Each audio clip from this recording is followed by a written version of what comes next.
Hello दोस्तों, जो कहानी मैं आपको बताने जा रहा हूँ वो एक खतरनाक कहानी है। इसलिए आपसे अनुरोध है कि इस वीडियो को अकेले ना देखें। आज मैं आप सबको हर्ब बायमिस्टर के बारे में बताने जा रहा हूँ। हर्ब बायमिस्टर एक खतरनाक सीरियल किलर बनने से पहले अपनी सोसाइटी का एक बुनियादी ढांचा था।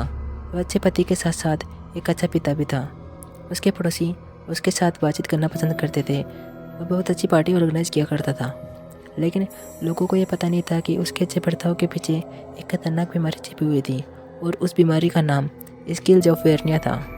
ये बीमारी उसे छोटी उम्र में ही लग गई थी और उसने इस बीमारी के चलते 30 से ज़्यादा लोगों को यमराज के दर्शन करा दिए थे। वह मरे हुए लोगों को अपने घर के गार्डन में गाड़ दिया करता था।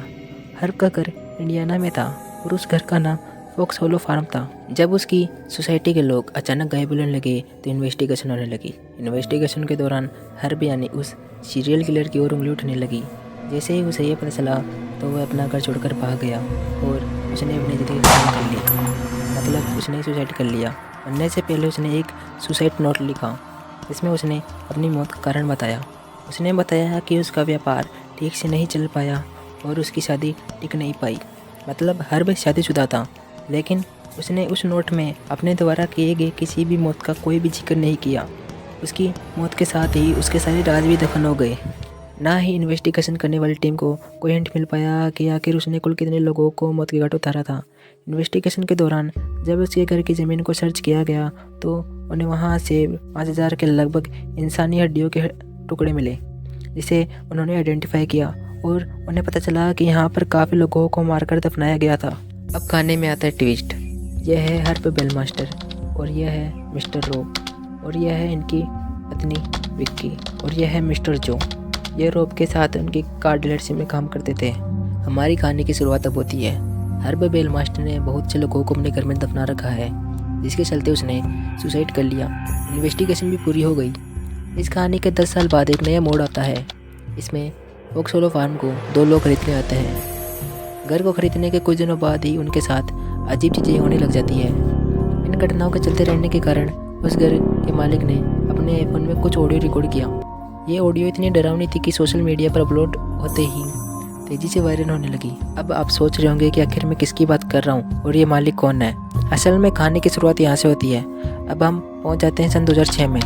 दोस्तों, 2006 में मिस्टर रॉब और उनकी पत्नी विक्की और उनके 2 बेटे शहर के शोर शराबे वाली ज़िंदगी से तंग आ चुके थे, तो उन्होंने इंडियाना में घर खोजना शुरू कर दिया।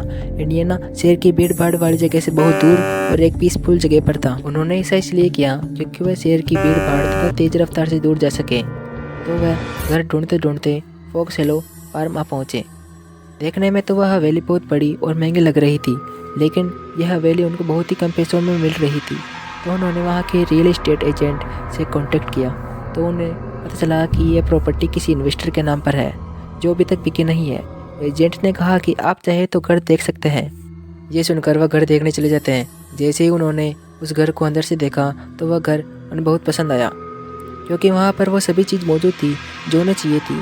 और यह घर सपनों के घर से कम नहीं था। इस घर के अंदर एक इंडोर स्विमिंग पूल था और इस घर के अंदर बहुत सारे बेडरूम और बाथरूम बने हुए थे, जैसे कि यहाँ पर कोई अमीर आदमी रहता हो।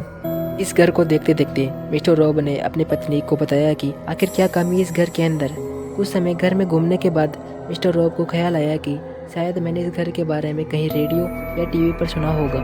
काफ़ी याद करने के बाद उसे याद आ जाता है कि ये घर तो मशहूर सीरियल किलर हर्ब बेलमास्टर का है, क्योंकि रॉब के दिमाग में इस घर का नाम बार बार घूम रहा था और वह खड़ा भी फॉक्स होलो फार्म में ही था।